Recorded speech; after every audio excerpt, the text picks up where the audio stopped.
Hello, ladies and gentlemen. Good morning, good afternoon, or good night, or whatever ungodly hour you find yourself listening.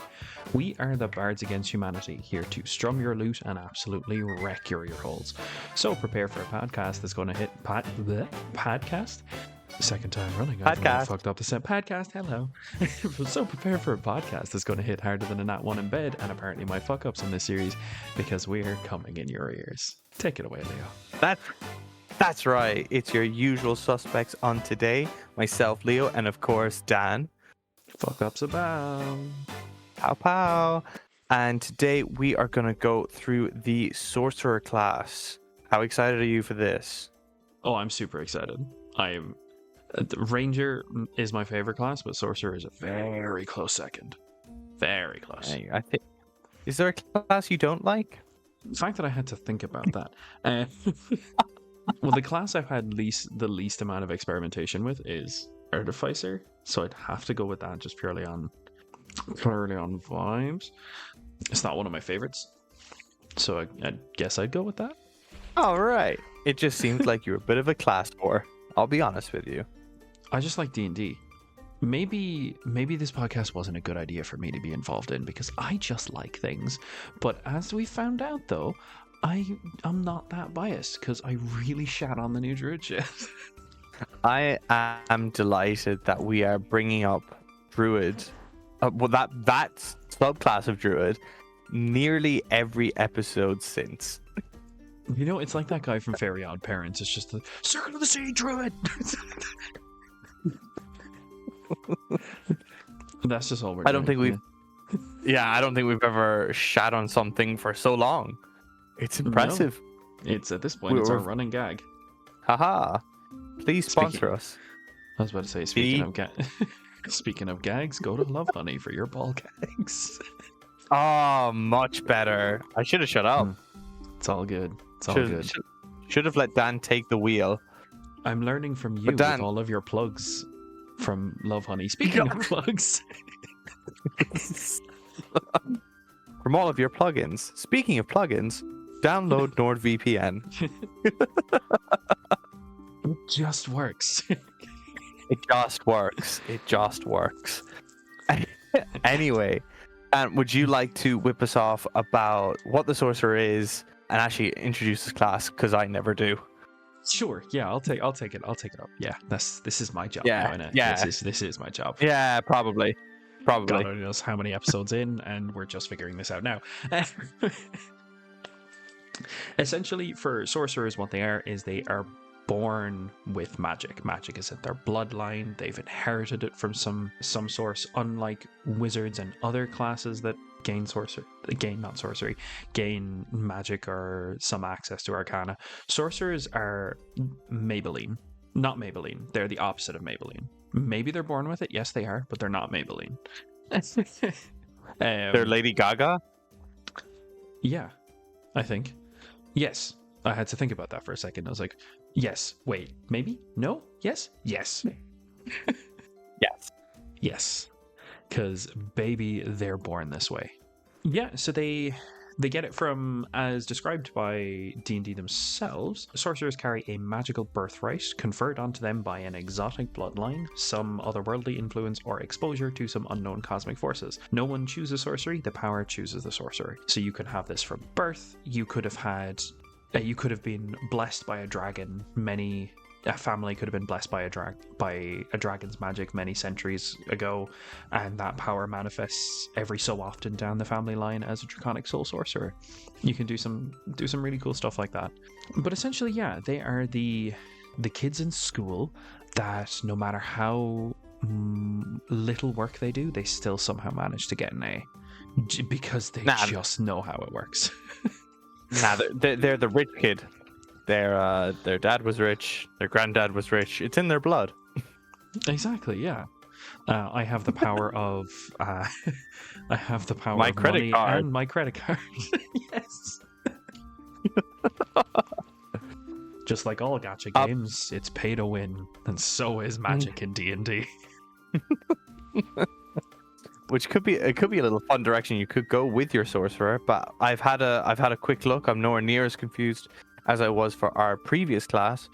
They've done obviously the key part for the sorcerer scene is obviously their meta magic, which they've clarified and made mechanical improvements really well. And they've added some new things. I think this is significantly better. I'm shocked if your dick is not hard, if not in your hand, just talking about it. It is really good. They've given Sorcerer a really good facelift, and which was kind of needed, because Sorcerers, I think in the old 2014 edition of the rules, they gained main class features at level 1, level 2, level 3, optional ones at level 4 and 5, and then 20. Oof. Yeah, the only other features they got in between were meta magic options. And then the rest was filled with, subclass abilities. So they got very, very sparse things in their base class, and they've really changed that with the new 2024 update. And as Leo said, they have edited some of the meta magic options. I believe there are 6 they've changed. None of the rest have changed. Not necessarily that they've changed, but they've kind of given them an update. Which will be the majority of this episode, just going through them all. Just going through meta magics and then glazing over what I love about their innate sorcery. Not innate sorceries. Where is it again? Sorcery incarnate. Well, innate sorcery is at level 1, so you're not too far off. I am, yeah. It was innate sorcery. I was like, no, innate sorcery is what they fucking have. They have innate ability to cast spells. No, innate sorcery is an actual feature now. Anyway. So Dan can start talking about innate sorcery.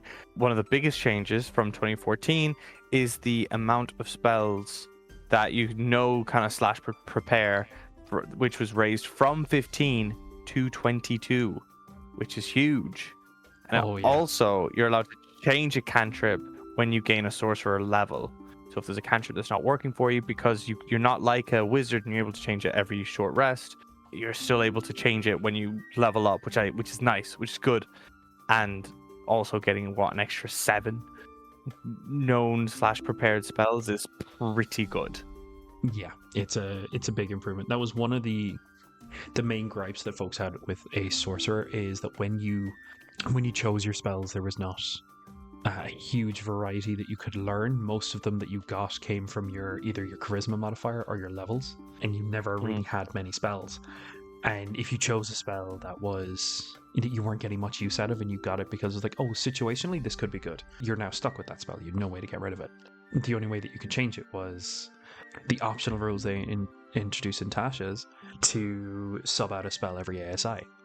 But that was one spell. But now having a wider list up to 22. Was it 22 or 23, did you say? 22. 22, there we go. Up to 22, you can now take some of those more situational spells and not feel punished for it. It makes sense.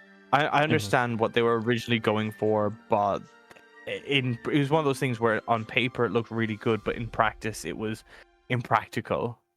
Yeah, on paper, it didn't even look good. You don't have to be nice about it.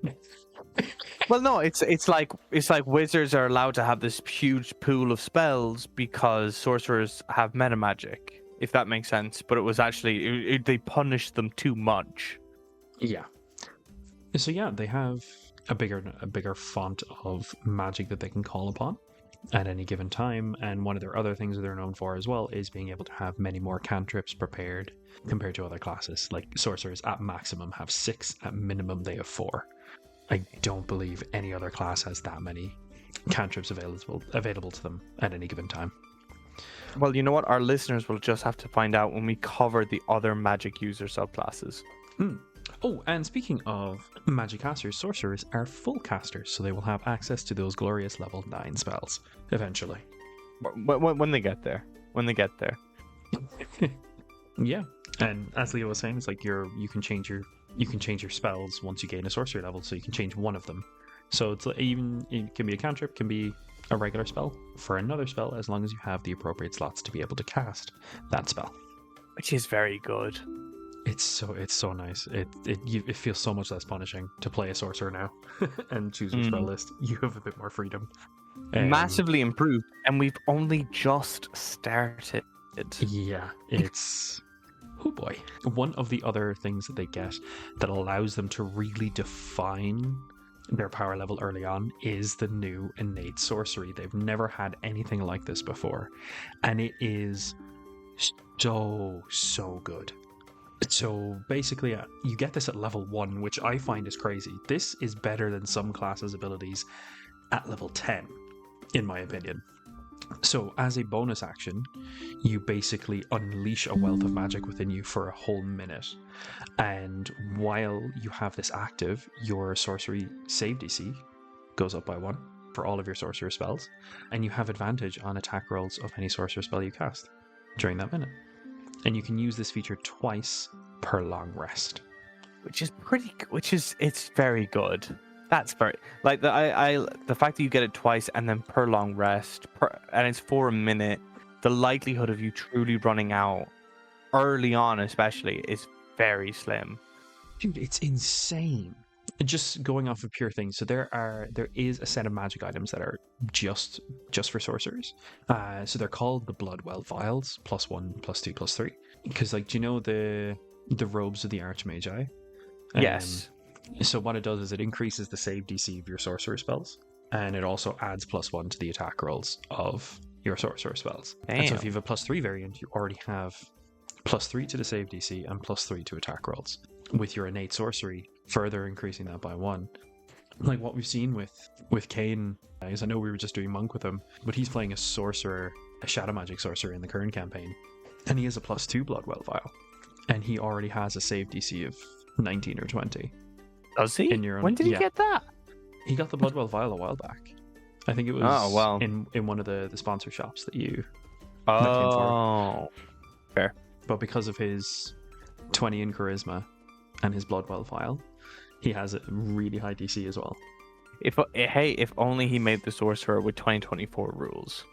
Hey, I've had to accidentally, thanks to the class mergers that we were going through with the paths, but we will come over that another time. But yeah, innate sorcery is insane. It's a huge buff. It is a massive ability, and it really makes you feel like that wealth of magic that you have within you is just bursting at the seams, ready to come out. It makes your spells hit harder. You can hit more often with your spells, and you can, more importantly, force out those all-important save DCs against the enemy. It's crazy. It'll be really interesting to see how DMs will work with that at level 1, because having advantage is huge already if you get me in level 1. Because not a lot of people, like, do you think sorcerers just be like pow pow pow pow pow? You're slinging around the likes of, like, say, like Ray of Frost, Firebolt. If you started off, if your DM decided to be nice and give you a feat, you could end up having Eldritch Blast as a cantrip for some fucking reason, and just be throwing that off with advantage. It'll be good. I mean, you're probably going to be hitting enemies still fairly often at low levels, because you can't exactly throw heavy hitters at level 1. Level 1's a very weird level to balance at. Hey, tell that to the level 1 sorcerer. Level 1 sorcerer says, "Fuck your balance." It don't give a shit. It doesn't. Then after that, they get. Do we attack the meta magic now?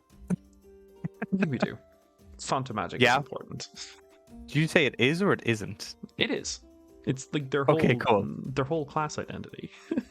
Well, I'm about to say we should do. Yeah, sorry, we'll do font of magic first, then because they. Yes. Or am I losing it? I think you're losing it. Down. Yeah. Okay, fuck it. Meta magic. I'm committed. Magic? Fuck. Okay. Well, because the only reason I'm saying this is because without Font of Magic, they don't have meta magic. Okay, so I'm hearing from the refs. Yeah, Dan wants to talk about Font of Magic, so I'll just shut the fuck up. Take it away, Dan. No, I was just saying, just talk about Font of Magic first before we delve into meta magic. Yeah, fuck it. You get shit. No, fuck it. Fucking Font of Magic. This is pretty much the introduction of your sorcery points, which allow you to create a variety of magical effects. You will have 2 sorcery points, and you gain more as you reach higher levels. As you can see, they have a whole sorcery points column. Sorry. They do. Au- The amount of sorcery points you have audible. equals to your equals your sorcerer level. Yeah. So if you every time you gain a level in sorcerer, you gain an extra sorcery point available to you. Interesting. Nice. You regain all of your expended sorcery points when you finish a long rest, and you can use sorcery points to fuel stuff such as meta magic, and also converting spell slots to sorcery points, where you can expend a spell slot and gain a number of sorcery points equal to the slot's level, which is no action required. Or you can create spell slots, and as a bonus action, you can transform unexpended sorcery points into one spell slot. The creating a spell slots, they also have their other table where is like a first level spell is 2 sorcery points, 2 is 3, 3 is 5, etc. It's diminishing returns to burn spell slots to create spell slots, and that's the way it always is. And you will still find people playing sorcerer to this day that will argue that it isn't because they just don't fucking read. I get it. Like, I'm considering, I like the fact that pretty much the two currencies of the sorcerer are integrated with each other. I like it. Will it be used all that much? Should it be used all that much? No, but I bet you don't want to be in a situation like, oh, well, I got fucking 10 sorcery points and fuck all spell slots. These are useless to me now. But wait a minute, they aren't simoleons where you can only use in Sims. They're the USD, baby. You can use it in the United States. You can use it in Africa for some reason. It's got trade. Yeah, you'll be happy when you run out of third level spell slots to be able to create another one for that all important counterspell. Exactly. Yeah. Exactly. It just allows sorcerers to be flexible and to be able to create more resources, or to be able to fuel their magical additions, which Leo is going to take us away with. Yeah, cool. So we got the fucking meta magic. Now. I actually have a list of what's changed and what hasn't, if you want me to go through I have also, but I've done it so poorly. them. Really So- condensed list here. If you want me to I have done it. I've kind of, I don't know. I must have been ADHDing here because it's on like 2 separate pages for unknown reasons. I would love to tell you my logic, but I can't. I just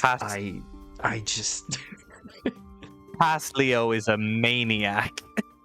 yeah. But I will introduce the concept of what meta magic is. It is pretty much it allows you to kind of change the magic that you are using with a spell. So you use it in conjunction with a spell, so that you can temporarily modify the spells that you cast. To use one, you must spend the sorcery points that it costs. You can usually only use one meta magic option on a spell, unless it otherwise noted in one of those options. And whenever you gain a sorcery level, you can replace one of your meta magic options with one you don't know. You gain 2 more options at level 10 and 2 more at level 17, with a total at 6. Pretty big. It's So- pretty big. And the additions you can make can really impact how the flow of the spells, how the flow of the game can go. Is there Flow of the 1, 2, spells, 3, man. 4? Yeah, so there's 10 meta magic options that sorcerers have to choose from. They'll have 6, so you can choose the majority of them. Over half is pretty good. Over half is pretty good, and let's be honest, they updated some that didn't necessarily need to be updated, but it's nice that they have, and they kept some the same because they just worked. Like, they just worked, so there was no point changing any of them. And so, like the amount of meta magic choices you have, 6 have changed. So the first off being Careful Spell. And what it used to be is when you cast a spell that forces other creatures to make a saving throw, you can protect some of the creatures from the full force of that spell. Like, say you're in a very tight and crowded room and saying, fuck it, I cast Fireball, you can at least save your allies from taking as much damage. And so by spending a sorcery point when you cast a spell, you can choose a number of creatures up to your charisma modifier, and the chosen creature automatically succeeds on the saving throw against the spell. That's what it used to be. And now it protects your allies from taking half damage on a successful save. So for instance, next time your barbarian is surrounded, throw a fireball at their feet without fear of harming your friend. It automatically succeeds on the saving throw and takes no damage if it would normally take half on the successful save. So you just fully protect your allies. It's the same. You still choose a number of creatures equal to your charisma modifier, minimum of 1, and the creature automatically succeeds on its saving throw, and it takes, as we said, no damage if it would normally take half on a successful save. Which makes more sense as a careful spell meta magic. Yeah. Truly it does. I think, if I remember correctly, Evocation Wizards had a feature like this, that they could just start spell slinging fireballs if their allies were in range, and they wouldn't take any damage, or they'd take like half damage, or like half of a half or something. I'm not sure. But it's nice the sorcerers now also have that option. One of the next ones they have access to is Distance Spell, which is another 1 sorcery point cost. It has not changed.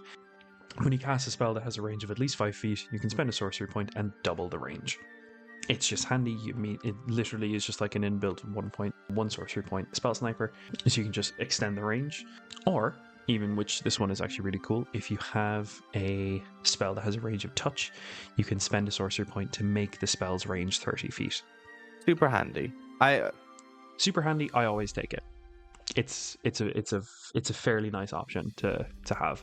And now when you have your initial selections of meta magics, you have 3 instead of 2 like it was before. It's a lot nicer to be able to take early on. Next one we have is Empowered Spell, which again has not changed. So when you roll damage for a spell, you can spend 1 sorcery point to re-roll a number of the damage dice equal to your charisma modifier, and you mustn't use the new rolls.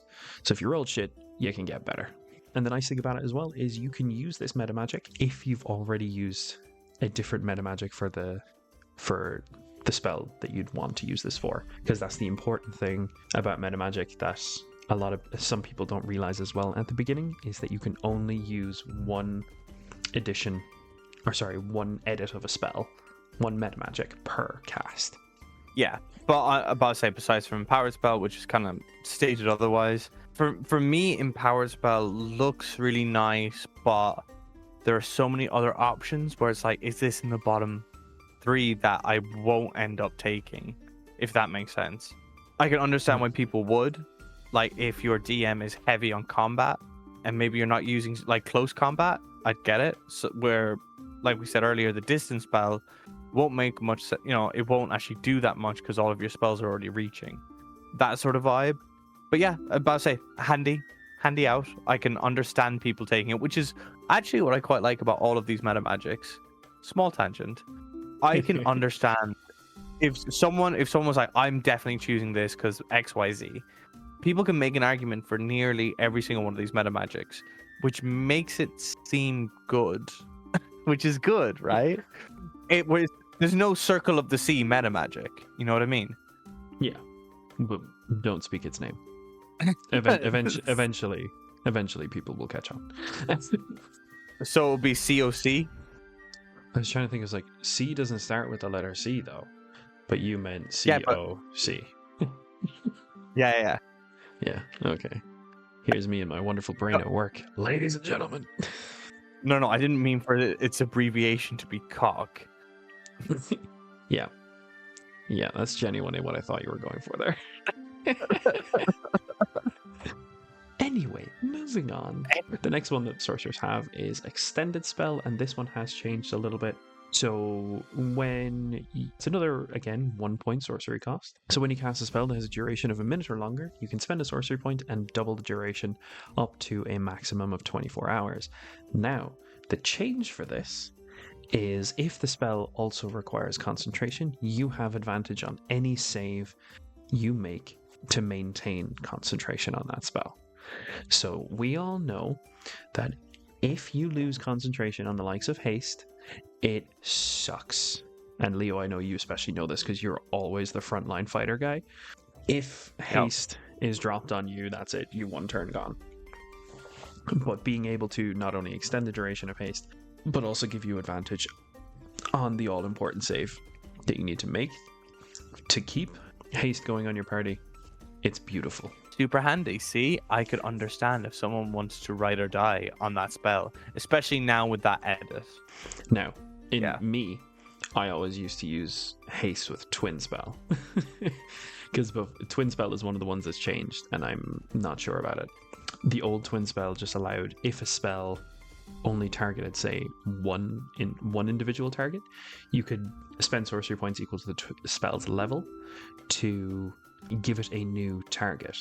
So if I cast haste, I can twin spell to basically grant another target haste, and it worked because you weren't casting haste twice. Because the one thing we all love and hate about D&D is, which makes sense, is any spell that requires concentration, you can't maintain concentration on two spells at once, but because you're essentially just giving the one spell two targets instead of just one. But it also means if you drop concentration, two targets now are lethargic instead of just one. So it's, what, a Dan? risk Just keep going with the twin spell. Just keep going with the twin spell, because it has changed slightly. Fuck the alphabet. How has twin spell changed? Yes, so twin spell now only affects spells that can be upcast, and by that, like, I mean, every spell technically can be upcast. You can use a higher level spell slot to cast a lower level spell, but with twin spell now, it only affects spells that have a benefit to being upcast. Like, for example, the example that they give here is Charm Person.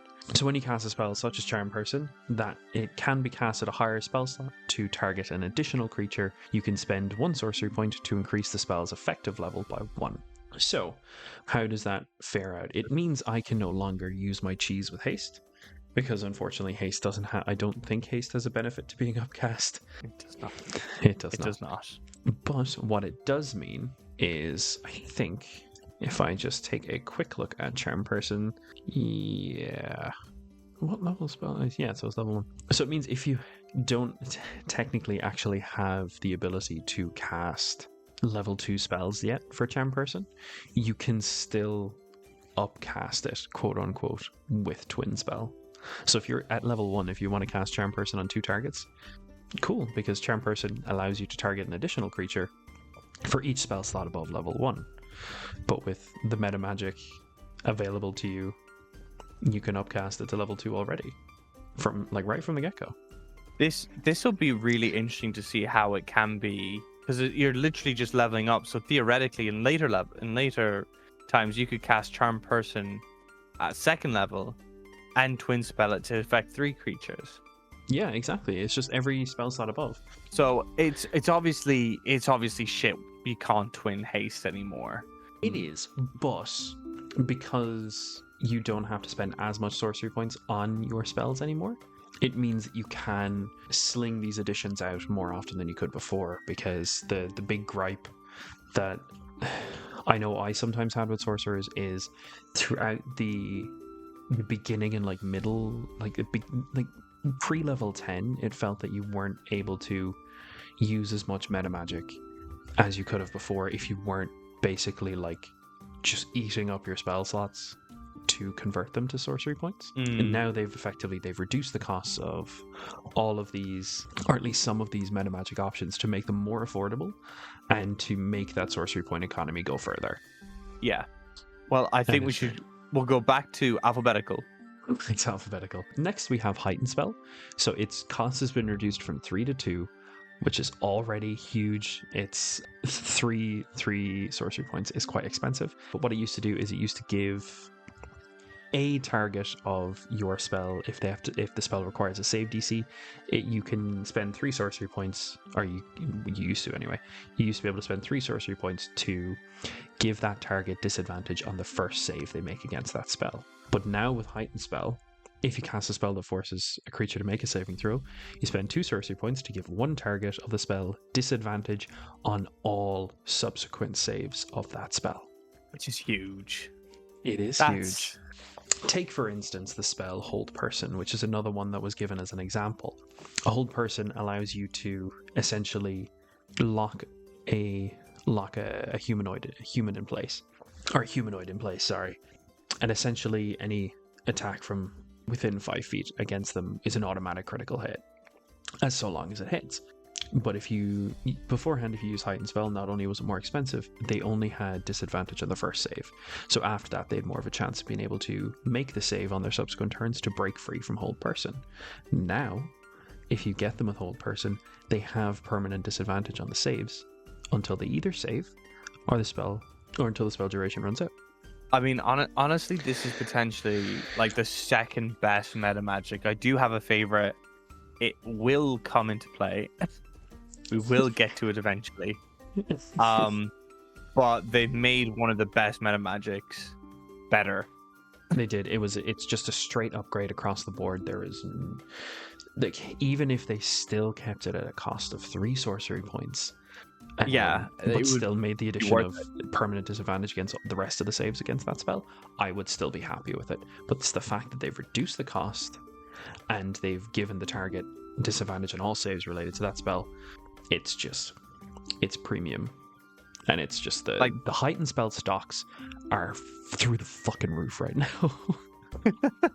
They're a hot stock right now. It's time to sell.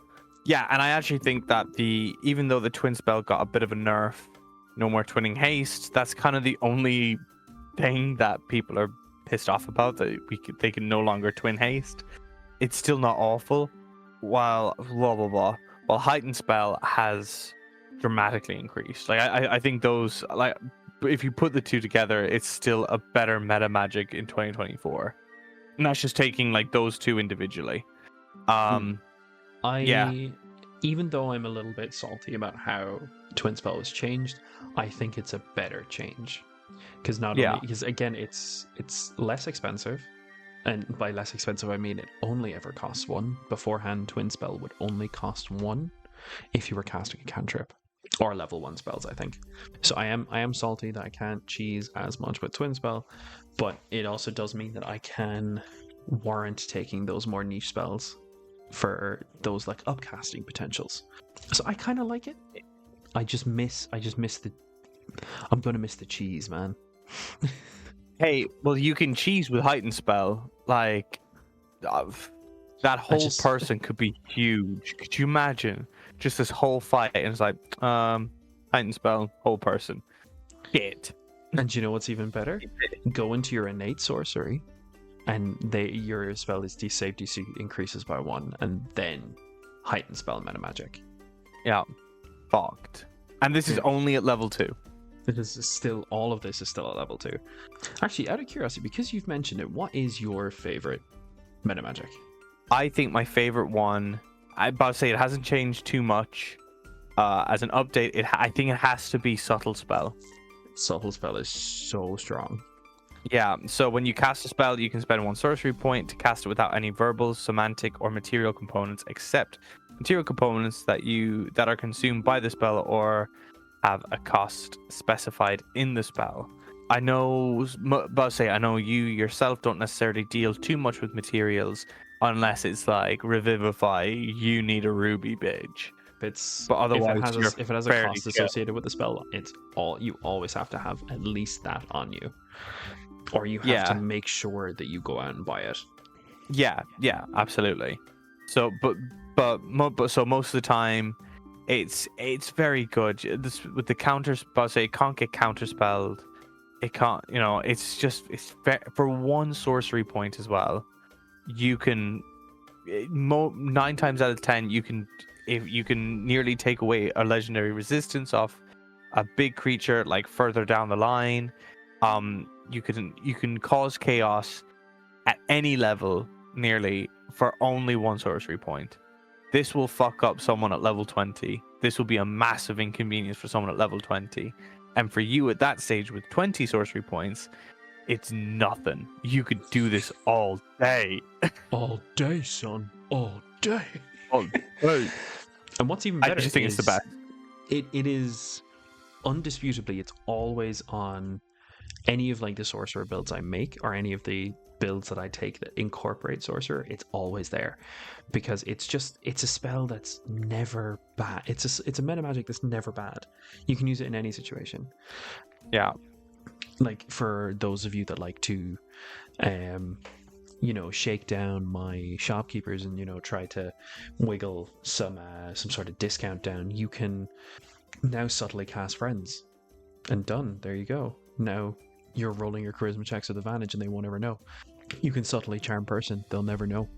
But subtle spell before used to require material components. It only knocked off verbal and semantic, but now knocking off cost material components now makes it even sneakier than before. And I feel that if you're ever going to play an arcane trickster rogue, that you should at least always try and see if you can take a dip into sorcerer for metamagic, or take the metamagic adept feat, just so you can gain access to subtle spell. It's just very good. That has to be that is my favorite. And to think we still haven't finished all of them. Oh, I know, it's crazy.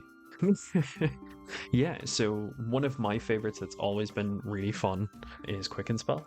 So it's 2 sorcery points to change the casting time of a spell that has the casting time of an action to a bonus action. However, you can't modify a spell this way if you've already cast a level 1 plus spell on this turn, nor can you cast a level 1 plus spell on this turn after modifying a spell this way. So in layman's terms, if you quicken a spell, you can only cast a cantrip for the rest of your turn. Or if you have cast a cantrip and you want to use a bonus action to cast a spell, you can do that with Quicken Spell. Just 2 sorcery points to be able to just use a spell as a bonus action. It's nothing's ever bad. It's just if you want to use your action for something else, like interacting with the environment, if something requires you an action to do so, stabilizing an ally, use your action to do so, then you still have Quicken Spell to be able to sling off whatever the fuck you need.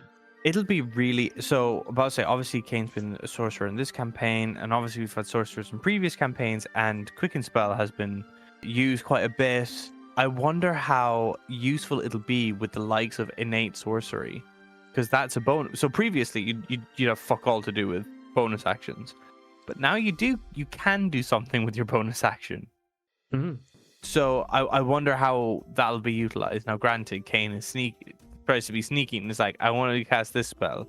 Now I'm going to Quicken Spell another spell on the same turn. Yeah, we have this conversation so much that I have to have a script to read off of every time. And it's usually, no, you can't cast a leveled spell after you've bonus actioned a spell. Yes, you can still cast a cantrip. Yes, you can Quicken Spell a cantrip. I respect it. I do. I respect it. Yeah, I respect the hustle. And you know where that confusion is coming from lately? And it's from old D&D players that play a lot of Baldur's Gate 3, and new players to D&D that have their first experience with Dungeons & Dragons be from Baldur's Gate 3.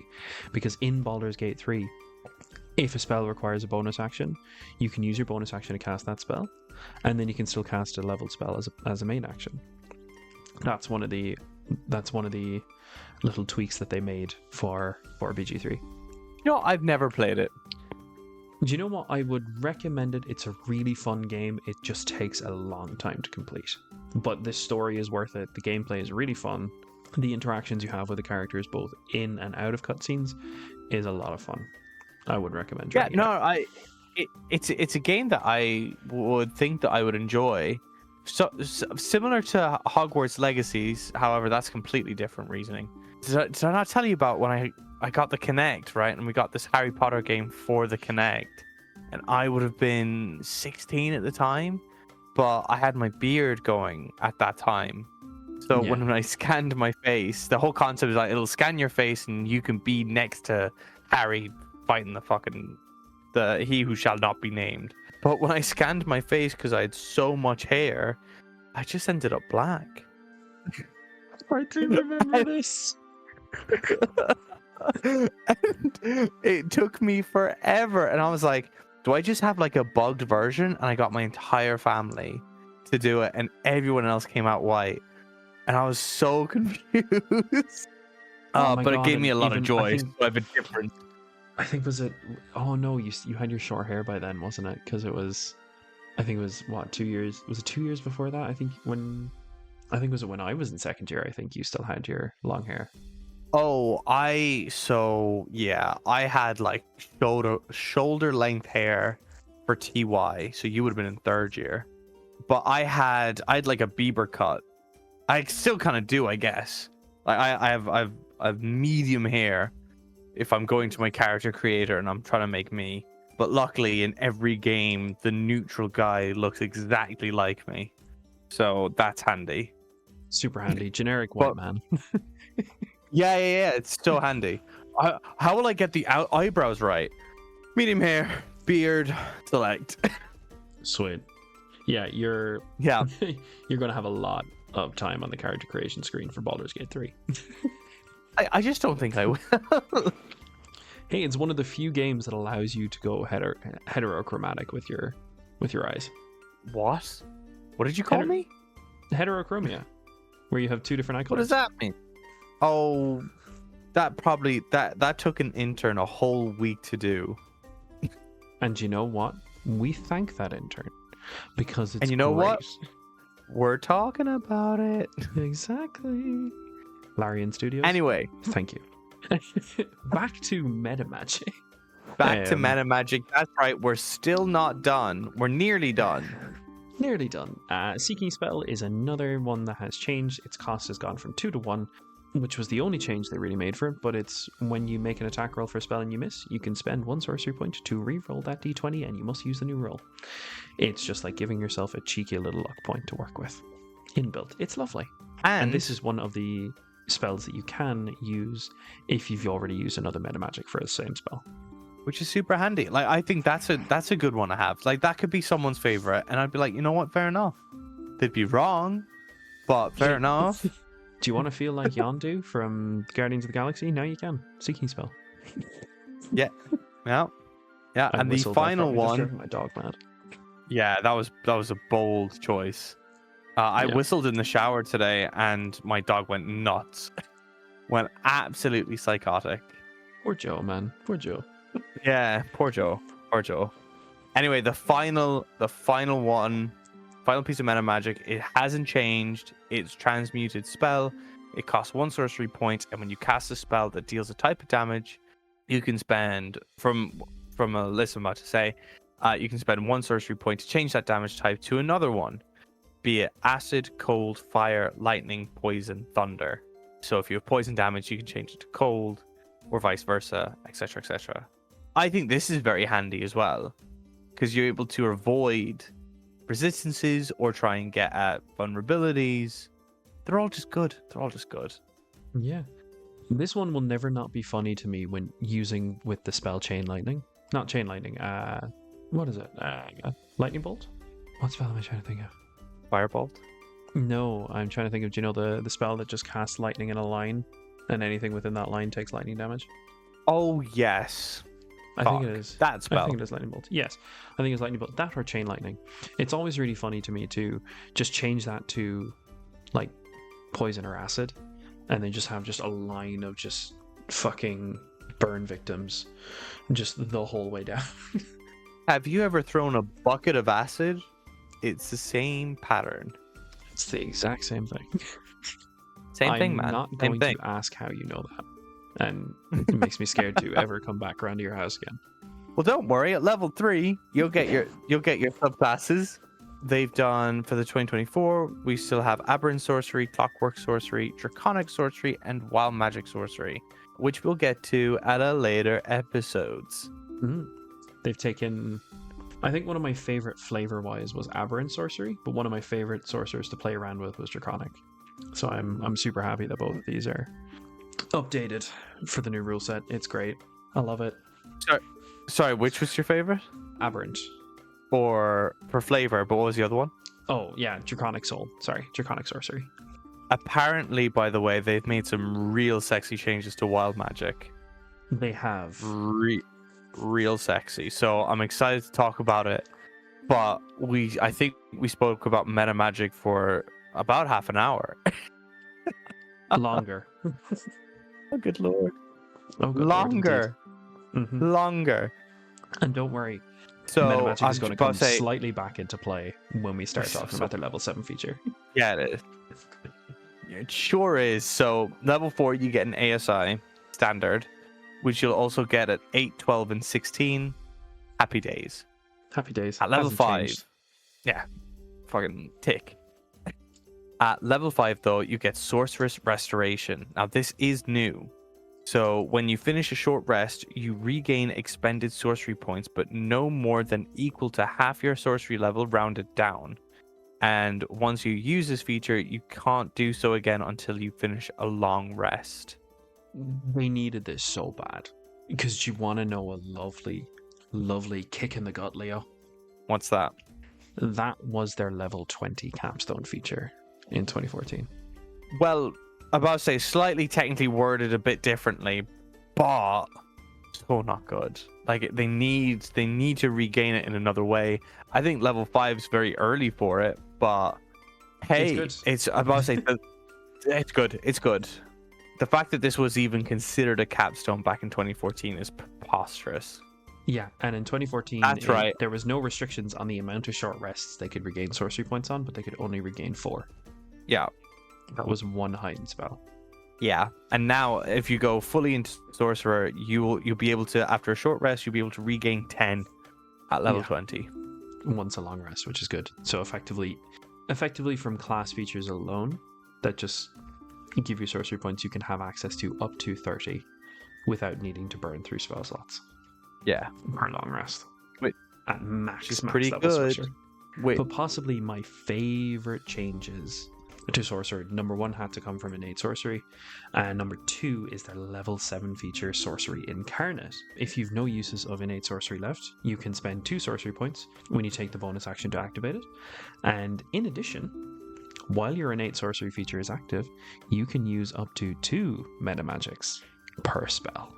Now, this is dangerous. I think this is one of those ones where at level 7, I think you just burn through your sorcery points way too quickly, faster than you'd like. But when you're like level 15, 16, you're just slaying shit. You're doing whatever the fuck you want. Sorcery Incarnate is the D&D equivalent to getting a fat paycheck monthly and then living off of pittance for the 3 weeks until your next paycheck. Literally. If you want to try and finish an encounter quickly, this could be the aim. You know, that could be the vibe. But I think this is much closer to a capstone ability, and the capstone ability is even better than this. In 2014, at 7th level, you got nothing. So nothing. The only features that you got in and around this was at level 5, and that was an optional feature, and that was magic guidance. So that was when you reach level 5, you can tap into your inner wellspring of magic to try and conjure success from failure. So when you make an ability check, you can spend 1 sorcery point to reroll the d20. Isn't bad. I think the fact that it's optional is criminal. Yeah. Yeah. It's no Sorcery Incarnate, is it? Then of course at level 19 you do get your epic boon, as everyone does. The way that they've changed the Sorcerer so much, it's going to be so interesting to see what combinations that they're going to do. I think I've said that for nearly every epic boon. I'm very excited to see them in play, because we've done a few like one-off encounters with a level 20 character, and they're so like, what the fuck? The fuck did you just do? It changes up how you do combat. It changes up how you do so many things and how you approach problems. Yeah. Just yeah. Yeah. Let's dig in. Leo, take us away. And what is the final feature for Sorcerer? Yes, this is an absolute monster of a capstone ability. So at level 20, you get Arcane Apotheosis. Haha, I bet you didn't think I'd be able to say that word successfully first time. Because you didn't. What? It's apotheosis. Oh, fuck. You made such a good attempt. No. Oh. I tried to give you the middle finger and I just poked up my pinky. Oh, fuck. You forgot about the E. Anyway, while your innate sorcery feature is active, you can use 1 meta magic option on each of your turns without spending sorcery points on it, which is huge. It is massive. It is by no means the most overpowered capstone feature, but it is definitely powerful, because being able to sling heightened spell meta magics every turn without having to pay 2 sorcery points is massive. So you can, and because if you don't have any uses of innate sorcery left, you can spend 2 sorcery points as a bonus action to activate it again. You don't have to worry about sorcery point economy.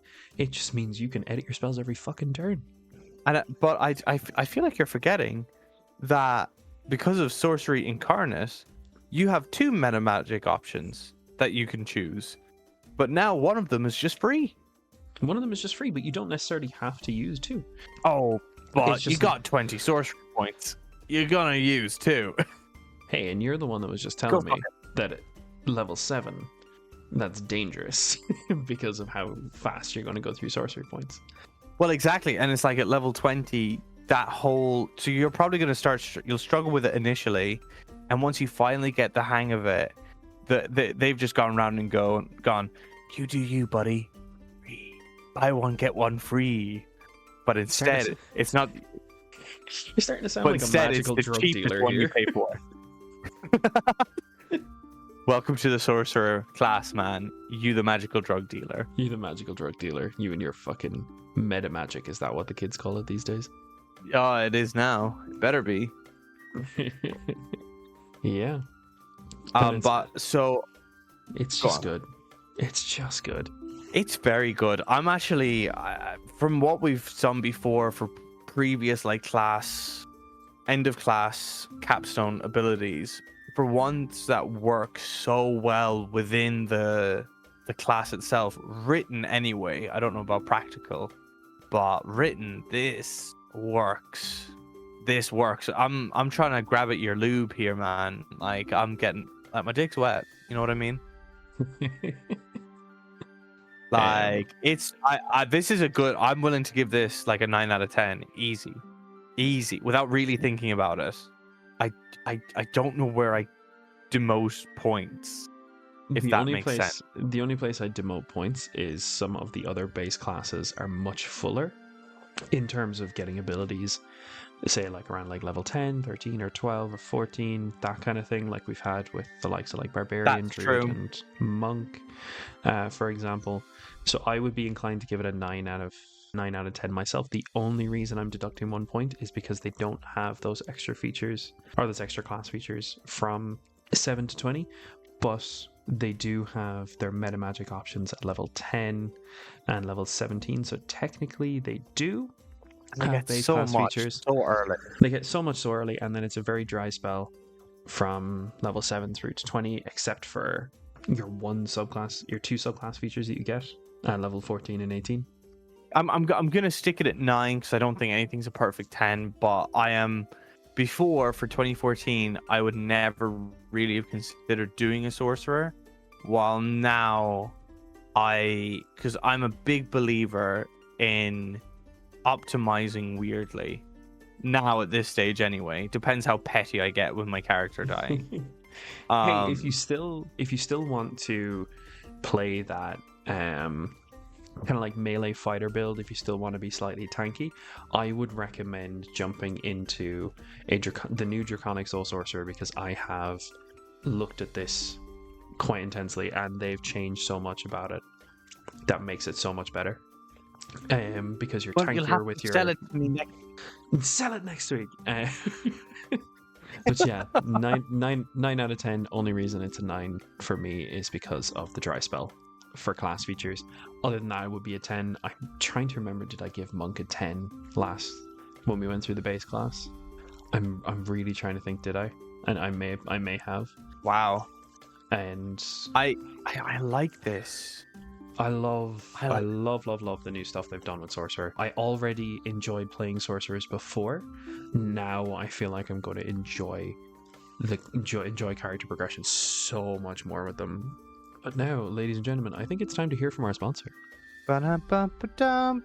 Do you ever feel like that hole is just too empty?